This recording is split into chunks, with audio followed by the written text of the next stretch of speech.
श्रीयुतपरमलं श्रीगुरुं वैष्णवांश्च श्रीरूपं साग्रजातं सहगना रघुनाथान्वितं तं सजीवं साद्वैतं सावधूतं परिजनसहितं कृष्णचैतन्यदेवं श्रीराधाकृष्णपादान् सहगना ललिता श्रीशाखान्वितांश्च हे कृष्ण करुणा सिंधु दीनबंधु जगत्पति गोपीश गोपिकान्त राधाकान्त नमस्ते तप्तकाञ्चन गौरांगी राधे वृन्दावनेश्वरी वृषभानुसुते देवी प्रणमामि हरिप्रिये वंशाकल्पतरुभ्यश्च कृपासिन्धुभ्यैव च पतितानां पावनेभ्यो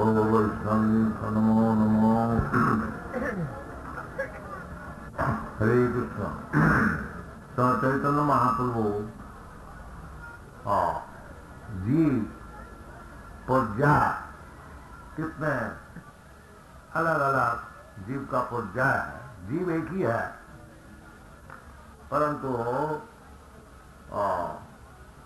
अलग अलग शरीर धारण करने के लिए उनका नाम सब अलग अलग है। तो सब विभाजन करते करते मनुष्य जात वो बहुत थोड़े ही है। आप लोग जानते ही होंगे कि आपका घर में आप अकेले होंगे बल्कि और जीव जो जितने हैं वो आपसे बहुत ज्यादा है, उसका बहुत ज्यादा है। हाँ, बहुत सी चींटी है, बहुत सी मक्खियां हैं, बहुत से मच्छर है, खटमल है, हाँ छिपकली है, अनेक जीव है जो आपको घर में है, उसका अधिकार भी है, वो भी एक जीव है भगवान का। इसलिए हमारा जो स्पिरिचुअल कम्युनिज्म है वो बहुत सुंदर। भागवत में नारद जी बताते हैं युधिष्ठिर महाराज को गृहस्थ का कर्तव्य।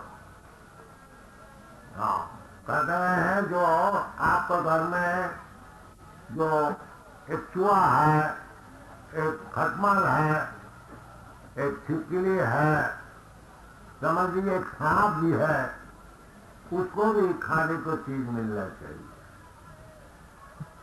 वो भी भूखा नहीं रहे। हाँ, इसका नाम है कृष्णकांत। जो ये बेचारी छिपकली होके हमारे कमरे में है, ये भी भूखा नहीं रहे, इसको कुछ खाने को देना चाहिए। ये नहीं है, इसको मार दो। सब भगवान के जीव है। जैसा आप लोग सोचते हैं कि गरीब को अन्न देना चाहिए, दुखी को सुख देना चाहिए, जैसा आपका वेलफेयर एक्टिविटीज, तो ये भी तो भगवान का जीव है, उसको भी तो खाने को देना चाहिए। वो भी भूखा नहीं रहे और उसको खाने को मिले है, वो आपको अपकार नहीं करेंगे। उसको खाने को नहीं मिलता है इसलिए अपकार करते। इसका प्रमाण, प्रत्यक्ष प्रमाण मैं आपको कह सकता हूं। हमारे पिताजी के बड़े भाई, उनके कपड़े का दुकान था और वो रात में दुकान बंद करने का समय है, थोड़ा सा चावल, इतना सेठ भर चावल, उस समय सेठ भर चावल का कुछ दाम ही नहीं था। 3 रुपया 2 रुपया मन बिकता था चावल। तो एक पात्र में सेठ भर चावल वो दुकान का बीच में रख देता था। जितना चूहे हैं वो रात में चावल खा लेता था, कपड़े को नहीं काटता। ये प्रत्यक्ष है, सब जीव का अधिकार है।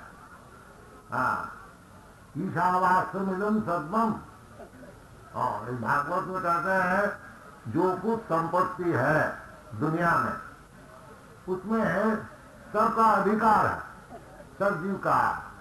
जैसे पिताजी का संपत्ति में पुत्र का, सब पुत्र का अधिकार है, इसी प्रकार भगवान का सब चीज है, आपका नहीं है, हमारा नहीं है। ये मट्टी जो है आपका थोड़ी है। हम लोग जबरदस्ती कहते हैं ये हमारा मट्टी, बल्कि आसन है भगवान का। कितने आदमी आए मर गए, कितना मुसलमान भी आए, इधर राज्य किया, अंग्रेज भी रहे, तो मट्टी जहाँ का कहाँ है? तो मट्टी उसको मिला तो मुसलमान का ना अंग्रेज का ना आपका किसी का, वो तो भगवान का है। हाँ, इसका नाम है कृष्ण कॉन्सेप्ट। जब आदमी समझ जाएंगे कि जो कुछ दुनिया में संपत्ति है उसके मालिक भगवान, मैं नहीं। हमको भगवान जैसे रहने का सुविधा दे रहे हैं उतना ही ठीक है। हम दूसरे को संपत्ति को उसका ऊपर अपना जोर नहीं लगाए। ईशावास्मिदं सर्वं यत्किंचित् जगत्यां जगत् तेन तत्तेन भुञ्जीथा मा वृथा कस्यचित् धनम्। ईशोपनिषद, इसका नाम है कृष्ण कौन। सब चीज भगवान का है। हमको जितना भगवान दिया है उतने में हम संतुष्ट रहेंगे, और बाकी समय भगवान से हमारा जो संपर्क है उस विषय में चर्चा करूंगा। दूसरे का विषय में किसी दूसरे का विषय कैसे लिया जाए, उससे कैसे, इसका नाम है मत्सरता।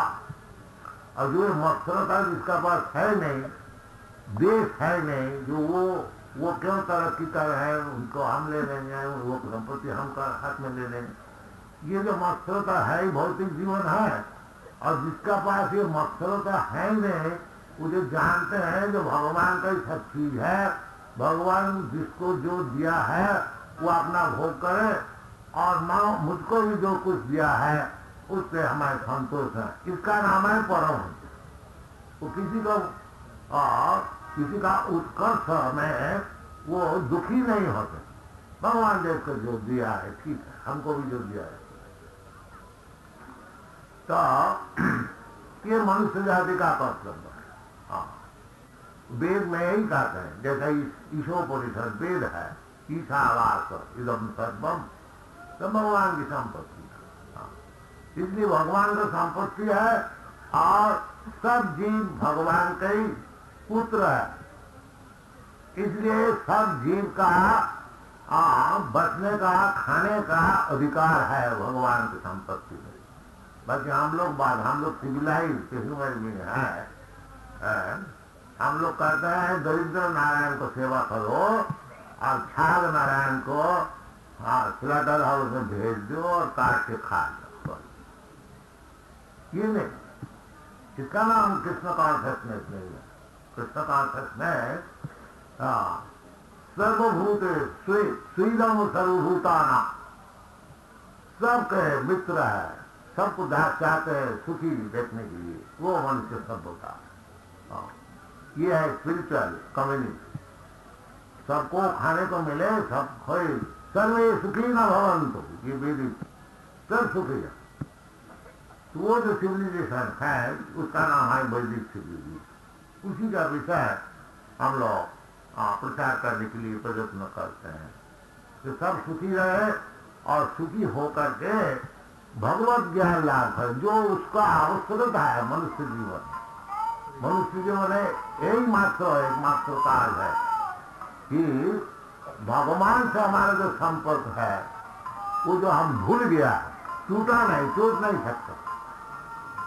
जैसे पागल पुत्र अपना पिताजी को घर को छोड़ करके रास्ता में घूमता फिरता है, तो पिताजी से उनको जो संपर्क है वो पागल हो गया, परंतु उसके जो पिता है और वो जो पुत्र है, ये संपर्क टूट नहीं सकता। बाकी पागल हो करके वो भूल जाता है जो ऐसा आदमी जो है वो हमारा पिता है, वो भूल जाता।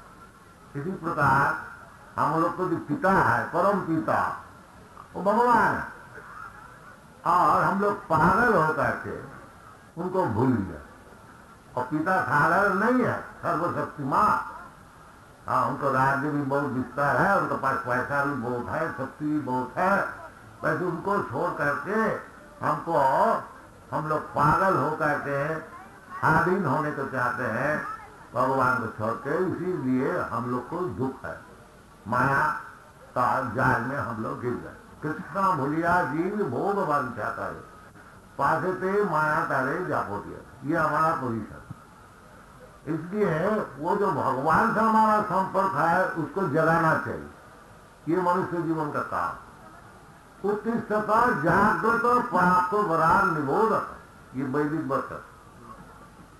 आप सो के नहीं रहो, अब जागो। और जीवन में, कुत्ता के जीवन में, सुअर का जीवन में, पेड़ का जीवन में कितना 84 लाख जोड़ी काल आपको सुनाया था। ये सब घूमते घूमते फिरते फिरते फिरते फिरते ये मनुष्य जीवन मिलता है। ये जानते ही नहीं कि किस तरह से मनुष्य जीवन होता है। आजकल कुछ सब होता है, कोई कॉलेज, स्कूल, यूनिवर्सिटी इसको पढ़ाया भी नहीं जाते और जानते भी नहीं। बाकी ये प्राकृतिक नियम। हाँ, घूमते घूमते लब्धा सुदुर्लभम बहु संभवान थे, शास्त्र कहते हैं बहु संभवान थे, अनेक जन्म का पश्चात ये जो मनुष्य जीवन है ये मिला। इसलिए इसको पशु कहे से बिता देना उचित नहीं है। फिर समझ लीजिए हम लोग हार गया। हाँ, तो चैतन्य महाप्रभु कहते हैं जो सभ्य मनुष्य है, जो वैदिक है, वेद को मानने वाला आर्य जाति, वो भी कम है। क्योंकि फिर कहते हैं जो वेद को मानने वाला है, वेद निष्ठ मध्य अर्ध वेद मुख्य मान। बहुत जैसे हम लोग हिंदू है, भारतीय है, हम लोग कहते हैं कि वैदिक, वेद मानने वाला। बाकी काम करने वाला नहीं है। उसको भगवत गीता में कहा है वेदवादो रथा प्रार्थ नानद स्थिति बादी। वो कुछ, उसको कुछ समझ में नहीं आता क्या वेद है, खाली मुंह जवानी करता है मैं वेद को मानने वाला। इस प्रकार परिस्थिति होने का कारण भगवान बुद्ध रूप धारण करके उसको संस्कार किया। जो क्योंकि वेद में ऐसा निर्देश है, जो यज्ञ साधन समय में एक कोई पशु का हनन का विधि है। उसका मतलब नहीं है जैसे स्लॉटर हाउस में पशु को हनन करके और उसको खाया जाता है, ये बात नहीं है। तो यज्ञ में जो पशु हनन किया जाता है वो वेद मंत्र का प्रामाणिक, उसको फिर जिंदा कर दिया जाता। कोई पशु का अगर यज्ञ में उसको आहुति दिया गया, फिर उसको नवजीवन दिया जाता। गो में यज्ञ भी है शास्त्र में। उसका मतलब है एक पुराना बुद्धा गौ को समझ लीजिए यज्ञ में आहुति दिया, फिर उसको नवजीवन लेकर के निकाल दिया। वेद मंत्र का कितना तेज है उसको दिखाया जाता था। ये बात नहीं है जो पशु को हनन करके उसको खाया, नहीं, ये बात नहीं है। पशु में जो यज्ञ में जो पशु हनन का विधि है वो नहीं, ऐसी नहीं है कि पशु को हनन करके फिर उसको खाया, नहीं, उसको पुनर्जीवन दिया जाता है और अच्छा जीवन दिया जाता है वेद मंत्र का प्रमाण करने के लिए। वो दूसरी बात वो साधारण पशु हनन करना ये बात है। परंतु ये जो वेद मानने वाला है एक समय खाली वेद का दोहाई दे करके पशु हनन करके खाता, जैसा आजकल बहुत है। कलकत्ता में ऐसे बहुत है। एक स्लॉटर हाउस और उसका काली जी का मूर्ति रख दिया और बेचता है काली जी का प्रसाद है स्लॉटर हाउस, नाम दीजिए काली जी का प्रसाद। ऐसी बात नहीं। तो ऐसी बात हो गई थी एक समय, वो जो इस समय भगवान बुद्ध के द्वारा सदय हृदय दर्शित पशु घातम, पशु घात देख करके भगवान का हृदय सदय हो गया, इसलिए बुद्ध रूप से अवतार होकर के अहिंसा परम धर्म ये प्रचार किया। और बुद्धदेव भगवान का अवतार होते हुए भी हम लोग नास्तिक कहते हैं। नास्तिक क्यों कहते हैं कि वेद को स्वीकार नहीं किया। क्यों वेद को अगर स्वीकार करें, ये मूर्ख लोग कहेंगे जो आप पशु हनन को निषेध कर रहे हैं, परंतु वेद में पशु हनन का विषय निर्देश है, इसलिए बुद्धदेव कह दिया हम तुम्हारा वेद को नहीं मानते। निंदसी जग विधे रहा श्रुति जातम, श्रुति का अर्थ होता है वेद। तो कहते हैं हे भगवान बुद्धदेव आप कृष्ण का अवतार है, केशव अधित बुद्ध शरीर जय जगदीश है, ये वैष्णव का गीत है जयदेव। तो वैष्णव जानते हैं, और कोई आदमी कहते हैं बुद्ध को नास्तिक, क्योंकि विचार से नास्तिक होगा। हम लोग को नास्तिक किसको कहते हैं? जो वेद को नहीं मानते हैं, उसका नाम है नास्तिक। वेद ना मानिया बौद्ध हो नास्तिक। तो ये जो बुद्ध धर्म प्रचार किया जाता है भारतवर्ष में से ही हुआ था, गया प्रदेश में, और बुद्धदेव का विषय वर्णन भागवत में भी है। चिकितेषु भविष्यति। तो भगवान अवतार और वेद को नहीं मानते हैं, ये किस प्रकार है? तो क्योंकि उसको ऐसा पॉलिसी लेना ही पड़ा, क्योंकि जो तथाकथित वैदिक है जिसका विचार चैतन्य महाप्रभु कर रहे हैं, वेद मुखे माने, simply they accept Vedas and live in that। असल में कोई वेद का जानते ही नहीं। इस प्रकार व्यक्ति बहुत, और जो असल जानने वाला वेद है वो भी बहुत कम। चैतन्य महाप्रभु का विश्लेषण वेद निष्ठ मध्य अनेक वेद मुखे मान, और वेद मानने वाला जो है कहते हैं हम लोग वैदिक है वेद मानने वाला, क्योंकि कोई वेद जानते ही नहीं क्या वेद का विचार। केवल मुंह से मानते हैं हम वेद। फिर कहते हैं वेद निष्ठ पाप करे धर्म नहीं करे। वेद निष्ठ पाप करे, अगर वेद को मानते हैं तो वेद जैसे जैसे बोलते हैं वैसा मानो। वेद ऐसा नहीं कहता है जो तुम घर में पशु हनन करो कि एक दुकान खोल दो, पशु हनन का विषय है तो यज्ञ में पशु हनन करो। जैसा तांत्रिक विधि में ये क्या नाम तामसिक पुराण में जैसे कहते हैं देवी पूजा काली पूजा करके मांस खा। अगर तुम वेद को मानते हो पुराण को मानते हो तो ऐसे जैसे शास्त्र विद्या ऐसे करो नहीं। वो तो एक दुकान खोल दिया स्लॉटर हाउस, एक काली जी का मूर्ति रख दे, बोलते काली जी का पूजा, काली पूजा बोलने का कोई विधि तो है, महीना में एक दफे होता है, अमावस्या में होता है, और वो भी रात में होता है, उसमें बहुत झंझट है। इसलिए वो वेद तो मुंह से मानते हैं, काम में वो अपना खुशी जो कुछ करते हैं। इस प्रकार व्यक्ति बहुत है। वो चैतन्य महाप्रभु निर्देश कर रहा है जो वेद निषिद्ध पाप करे, वेद में जो निषेध है इस प्रकार वो पाप करते हैं, और वेद ना धर्म नहीं जाने, वो उसको मालूम ही नहीं है वास्तविक यज्ञ क्या है धर्म क्या है, ये सब मालूम। अच्छा, जो असल वेद में मानते हैं जो उसके लिए भी चैतन्य महाप्रभु धर्मचारी मध्य बहुत कर्मनिष्ठ, जो अगर वेद को मानने वाला है उसका भीतर ज्यादा कर्मी होते हैं। वेद में 3 कांड है, कर्म कांड, ज्ञान कांड, उपासना कांड।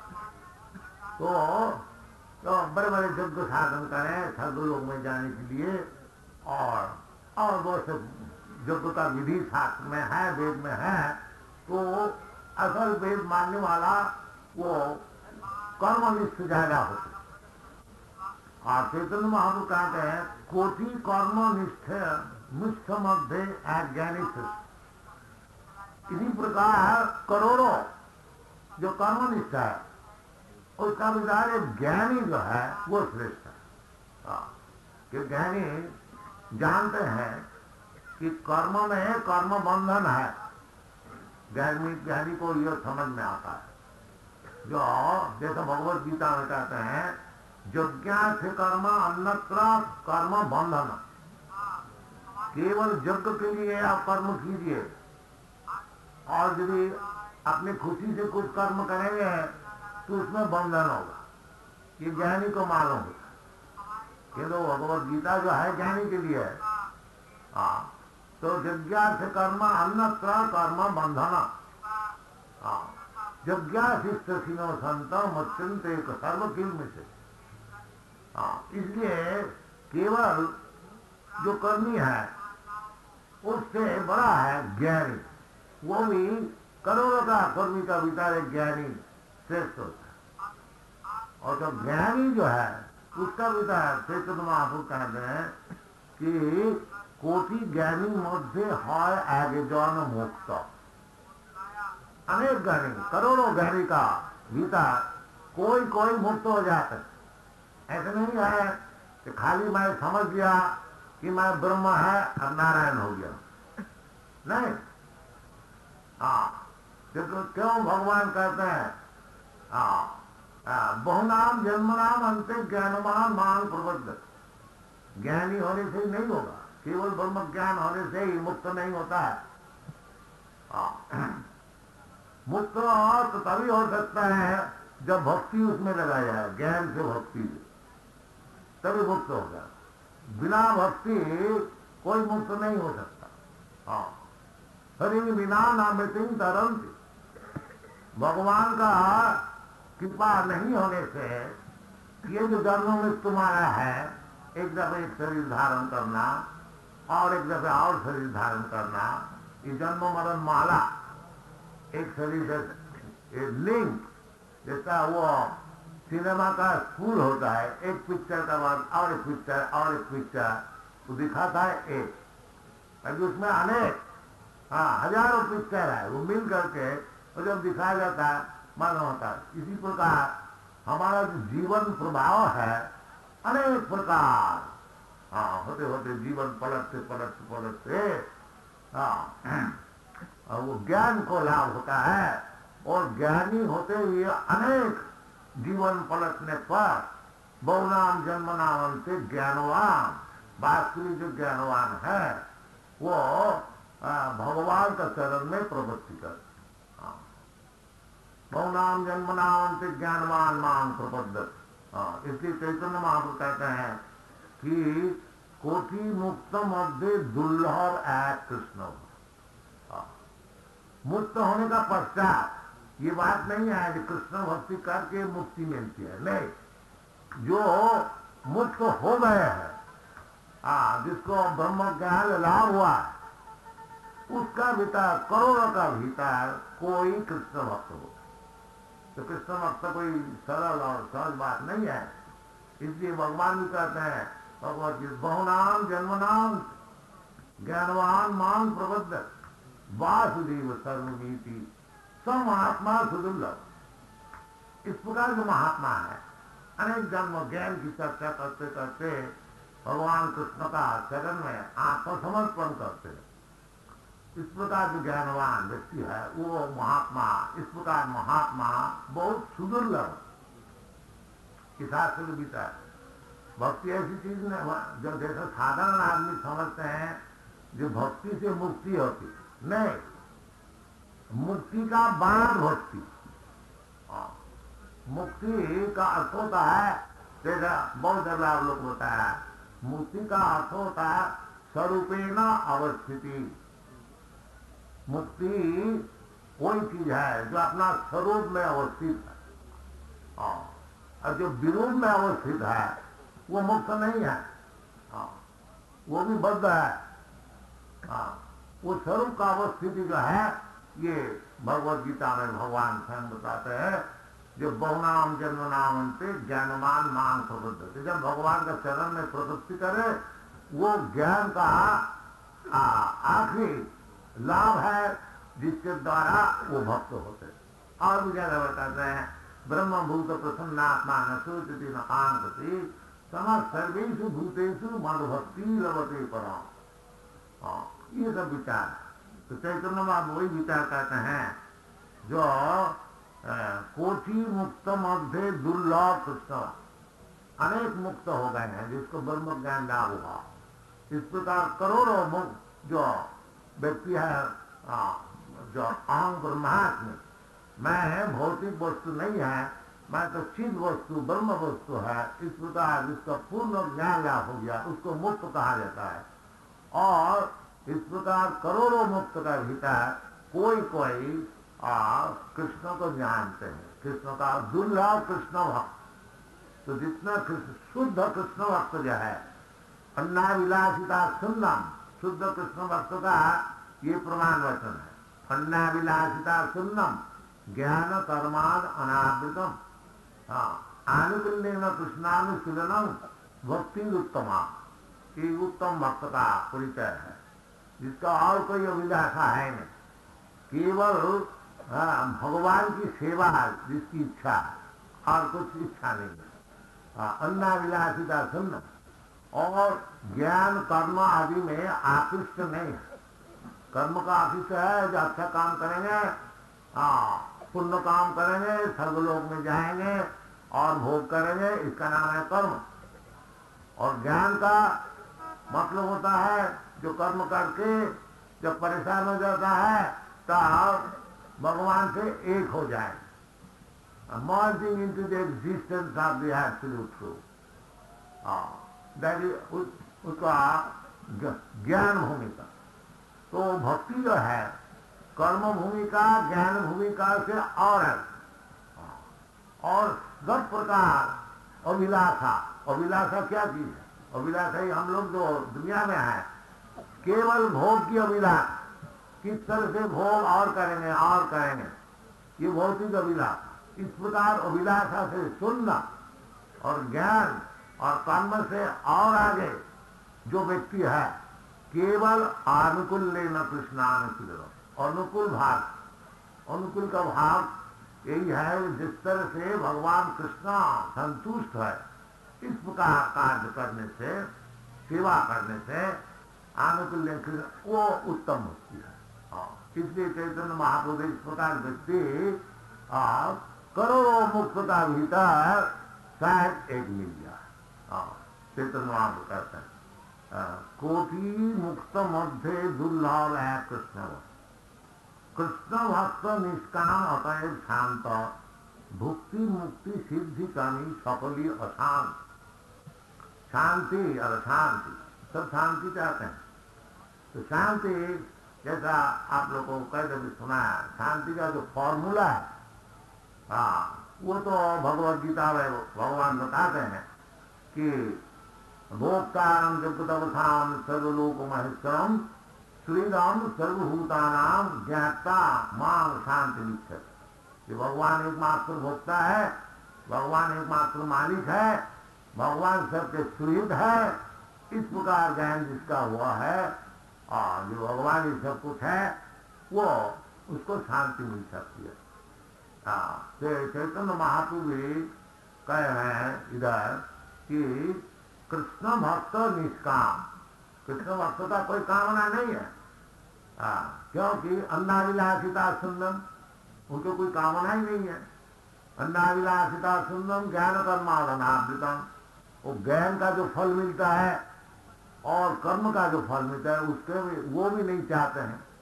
चैतन्य महाप्रभु जैसा अपना शिक्षा समय बताए न धनं न जनं न सुंदरी कवितां जगदीश कामये मम जन्मनि जन्मनि ईश्वरे भवताद भक्ति रहित गीते। ये वैष्णव जो शुद्ध भक्त है वो उसके प्रार्थना यही है, जैसे चैतन्य महाप्रभु सिखाते न धनांग न जनांग न सुंदरी कवितांग वजा। दुनिया में क्या चाहते हैं कर्मी लोग? खूब धन चाहते हैं और लीडर होने चाहते हैं। जन्म, उनको पीछे पीछे बहुत आदमी चले, बड़ा लीडर हो जाए, ये चाहते हैं। और धन चाहते हैं और सुंदर स्त्री चाहते हैं। ये सब भोग का विषय है, लाभ पूजा प्रति। तो वास्तविक जो शुद्ध भक्त है वो कहते हम ये सब चीज नहीं चाहते। और कहते क्या? मम जन्मनि जन्मनि। जन्मनि जन्मनि का अर्थ होता है जो मुक्ति भी नहीं चाहते, क्योंकि मुक्ति हो जाए तो फिर जन्म कैसा हो? तो जन्मनि जन्म, कहीं भी जन्म हो, भक्ता भक्ति रहित गीते, बिना कारण से केवल भगवत भक्ति रहे, ये भक्त का प्रार्थना है। इसके लिए वो निष्काम उसको कहा जाता है। कृष्ण भक्त निष्काम, जब तक कामना रहेगी तब तक शांति नहीं। अतएव शांत हो, जो निष्काम हो गया अर्थात जो शुद्ध भक्त हो गया उसका वही शांत है। और भुक्ति मुक्ति सिद्धि का भी, भुक्ति का अर्थ होता है जो दुनिया को भोग चाहते हैं, और मुक्ति ज्ञानी लोग भगवान से एक होने को चाहते हैं। भुक्ति व सिद्धि, योगी योगी अनेक प्रकार की सिद्धि मांगते हैं। ये सब कोई अशांत है, कोई इसको कोई किसी को शांति नहीं मिल सकती है, क्योंकि उनको कहा जाए ना, जैसे आप लोग ये बैठे हैं और यदि आप घर में कुछ काम है तो आप चंचल होकर के चले जाते हैं, क्योंकि शांति नहीं है। जो चाहते हैं और कुछ भगवान को छोड़ करके उसको कभी शांति नहीं मिल सकती। शांति उसी को मिल सकती है जो केवल निष्काम से भगवत भक्ति से सब समय नियुक्त है। वो सबसे बड़ी योगी है और वही शांत है, और किसी को शांति नहीं। Thank you.